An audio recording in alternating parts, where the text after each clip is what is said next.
Yud Shvat Tovshin Lamed was known as the Yud Shvat HaGodel because it was 20 years from the Rebbe's Nesias, and a lot of Orchim came from all over, from Eretz Yisrael, from all over. And the Rebbe gave over that Erev Shabbos, Friday after Chatzos, will be the Siyum of the Sefer Torah.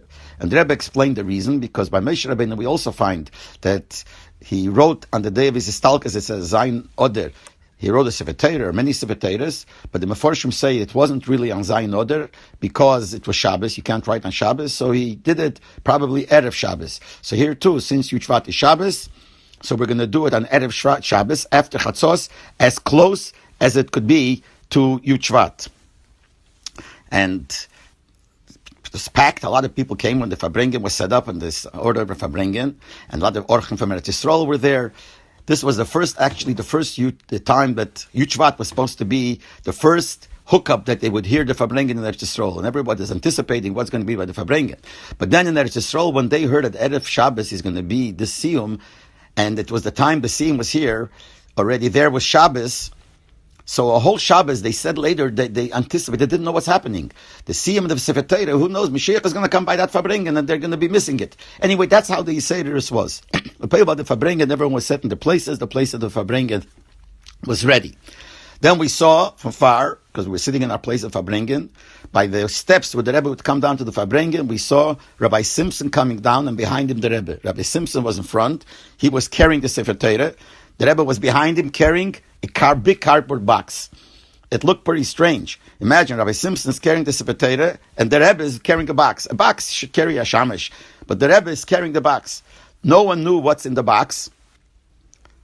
Maybe there were some people who knew things from the inside, but most Hameinam didn't know what's in the box. I'm wondering, what is the box that the Rebbe is carrying? Rabbi Simpson was walking in front. We could see him at the bottom of the steps. We were able to see from our place him walking. He felt uncomfortable walking with his back to the Rebbe, but he was carrying the Sefer Torah, so he turned a little bit as he was walking, not so straight, so he shouldn't be mamish his back to the Rebbe. The Rebbe came in, sat down, and the Rebbe spoke a few words, and he said that this is Erev Yud Shvat, and he gave the reason why we're making the Siyum today, as I said before. Then the Rebbe said, now we're going to say the Kapitel Am Natseach Yancho. And Reb Shmuel Levitten should say that Kapitel. The Rebbe got up, everyone got up. Reb Shmuel said the Kapitel, posik by posik, and the Rebbe said that even though Erev Shabbos after Chatzos we do not say that Tilim, but that's only on the normal time when things are not regular, it's not as man rogil, so then we could say that Erev Shabbos. So he said posik by posik. The Rebbe stood.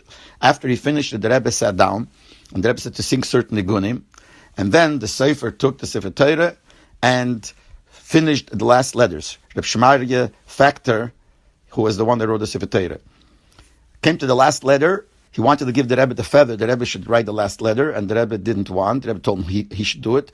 I think, if I remember correctly, that the Rebbe said to him, he's making him a shliach, but I'm not sure. But anyway, he told him to finish.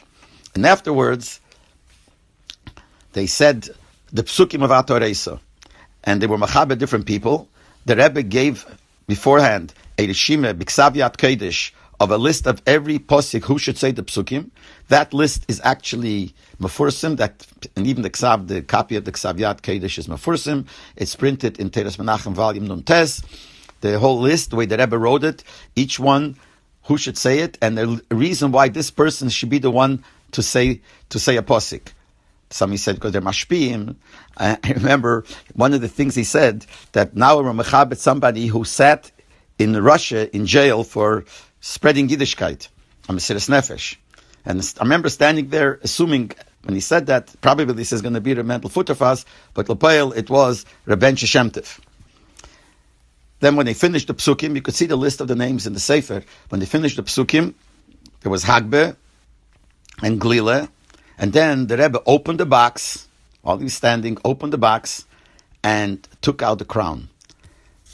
People, when they saw the crown, it was such a beautiful crown, and silver, that everyone was so excited. And you know, sometimes when you see something new, some people go, ooh. It's exactly what happened here. When they took out the crown, the crowd, mainly from the Viper Shul, said, ooh, it made such an impression. And they put the crown on, the Rebbe put the crown on the Sefer Torah. Then he said to sing Prozes Teisha Yerushalayim. And then the Rebbe went with a chuppah to put the Sefer Torah into the Oren Kodesh. Now, I want to explain. The crowd was standing basically in the first half of the shul. The second half of the shul, till the Oren Kodesh, was empty. So they had a chuppah there. The Rebbe said, nobody should go from the place of the Farbrengen, should move. So the Rebbe went, and he said that the chuppah should be held by the 4 gaboyim. The 4 sticks of the chuppah should be held by the 4 gaboyim. And with the chuppah, with candles, he should walk to the Oren Kodesh. And the Rebbe walked along with them. They came to the Oren Kodesh and put the Sefer Torah in. I couldn't see exactly what was going on there because we didn't want to leave our places. But we know that they went with the chuppah and with the candles. And then they came back. After they came back, the Rebbe sat down. The Rebbe made shechiyonu and ate a peira chodesh and upeira. And then the Rebbe said to sing a nigun, and he said the maimer. And after the maimer, he said something, and that will be by the next broadcast.